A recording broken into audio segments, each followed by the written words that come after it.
Headshot! Hi, and welcome back to Wounded on Sixes. Today we'll be going over the final changes to my Mont'ka list ahead of the Atlantic City Open, reviewing some of my recent gameplay, as well as some strategy change-ups and just ideas about the meta going forward. So this is the Mont'ka list that I have been working on. I've done a couple of videos on it. This is probably what I'm going to be bringing. There may be a couple more tweaks, which we'll go over, and I'll put out another video before the Atlantic City if that happens. But essentially the biggest change here is we dropped one of the ghost keels for a Riptide, and that Riptide has a heavy burst cannon. So why did I make this change? Partly because of changes in the meta, particularly with Green Tide. There are a lot of boys, and believe it or not, I think the Green Tide matchup is worse for Tau than the Bully Boys matchup. Because the Bully Boys matchup, although they have some board control, it's definitely not as good as Green Tide. And the reason why I switched out for the Riptide with the heavy burst cannon is that it's going to give us way more shots in that strength 6, strength 7 area than a ghost keel would, and can be just as tanky when it's 2 up save, 4 up invul, and 14 wounds. So although it doesn't have the capability of infiltrating, it doesn't have the stealth, it can still pack a really good punch.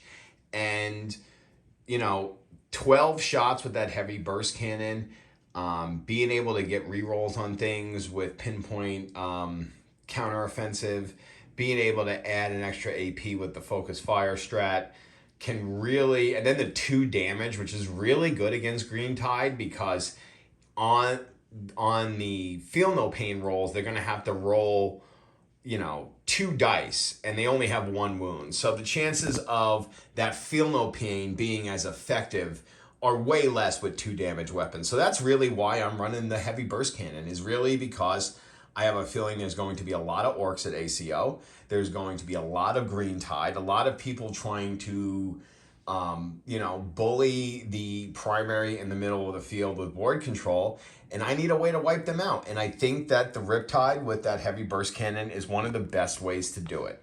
So in terms of strategy, we're not really going to change much. We're still going to use that cadre crush, where we kind of will use the ghost keel and now the 2 piranhas as kind of our, coax the enemy out to deal with us. The ghost keel, again, hard to shoot, hard to deal with stealth, lone op, you have to get close. And it can be really tanky with that 2 up save and those 2 stealth drones, replacing failed save rolls.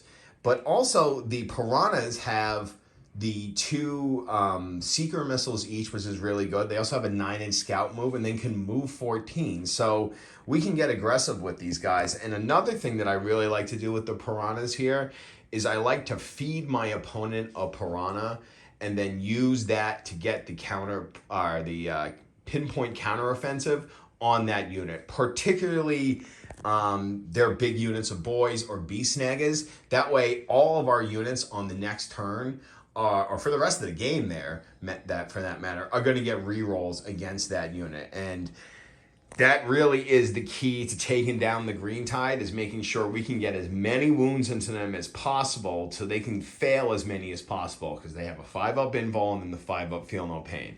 So being able to feed them a piranha, have them kill that piranha, and then pinpoint counteroffensive them with that stratagem is just fantastic. And we can do that multiple times, twice here with the piranhas. So in terms of the list, otherwise, everything's pretty much the same. We did have to get rid of the stratagem that we had on one of the Cadre Fireblades, the Strategic Conqueror, to fit the extra Riptide. So we will not be running any enhancements in this list. I wish I could fit them, but I think this is going to be best. We got plenty of anti-tank, not just with the Sunforge and the 2 Hammerheads, but also all the incidental Seeker missiles in this list. I mean, there's 2, 4, 6, 8, 10, 12 seeker missiles in this list. So we have a lot of anti-tank. I feel really good against any kind of Space Marine matchup. Anything with a lot of tanks or big heavy vehicles or even big monsters are just going to have a very hard time dealing with this Mont'ka list, just with the amount of seeker missiles and heavy firepower that we have. I think that we've also increased the number of strength 6, strength 7 shots for the anti-infantry. The missile knives over here are going to be big on that. The breacher's always big on that. And then, of course, the Riptide is also going to provide us with way more shots than that Ghost Kill would have provided us. In terms of games that I've played and have played or have coming up, I played against Bully Boys last night with this list. My friend who was running Bully Boys, he's not very experienced with the list.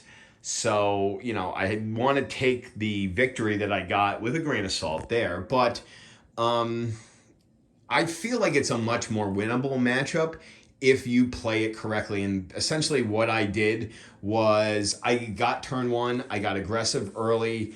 It was Sights of Power on Hammer and Anvil.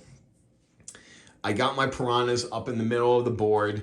I brought a Devilfish with a breacher team in early because I pulled overwhelming force. So I had to drop some breachers behind a ruin or in front of a ruin or a barrier to shoot at some commandos, got them off the objective, and then basically just kind of hemmed the Bully Boys into their deployment zone as much as I could until eventually they broke free in round 3. But by then, I had a big enough lead in primary and secondary that they just weren't able to come back. The Storm Boys are definitely an issue. They can move 12. They can advance and charge, so they can get anywhere on the board.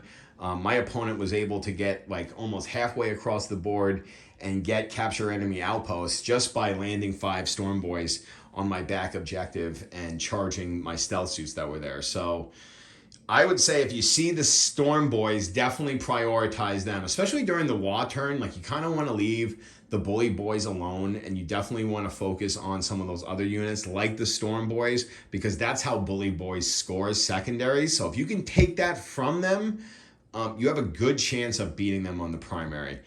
Green Tide, you just kind of have to keep wiping and hope that you can pile those orc bodies up fast enough to retake some of the objectives and win. It's really a tough matchup because you need to control that gun line as much as humanly possible, and you need to try to make layered defenses because there's so many boys and they're going to be charging in. So again, that's why I'm going with that heavy burst cannon and these missile knives.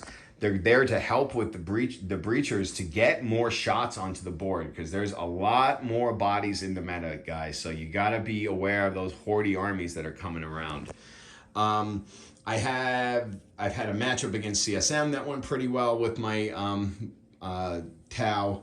I will have a game with my Tau on Sunday coming up against Black Templar as kind of a final tune-up, and I do have a matchup against CSM tonight as well. So a lot of Warhammer 40K going on here on the Wounded on Sixes channel and the Wounded on Sixes team. So a lot of practice going on. ACO is next Friday, so we are a week away. We're definitely going to have coverage from ACO. I'm going to try to do a video a day or at night for every day that we're there. We're going to be covering at least the first 2 days. They've added a third day, so it's going to be an 8-round tournament. We weren't really planning on staying for that third day, but we may anyways. So hopefully we're going to get all 3 days of coverage in for everybody. We're going to have a lot of pictures and videos of armies that we face, and just basically recaps of all the days that we have there in Atlantic City. So definitely stay tuned and subscribe if you haven't, because we should have a bunch of videos coming out for the Atlantic City Open that's coming up this week. So this is Mont'ka. We're going with 3.4, maybe 4.0 if you want. And again, very close to the final product here for the Atlantic City Open is this list. So tell me what you think. Go ahead and like and subscribe if you haven't, and Thanks for tuning in to Wounded on Sixes.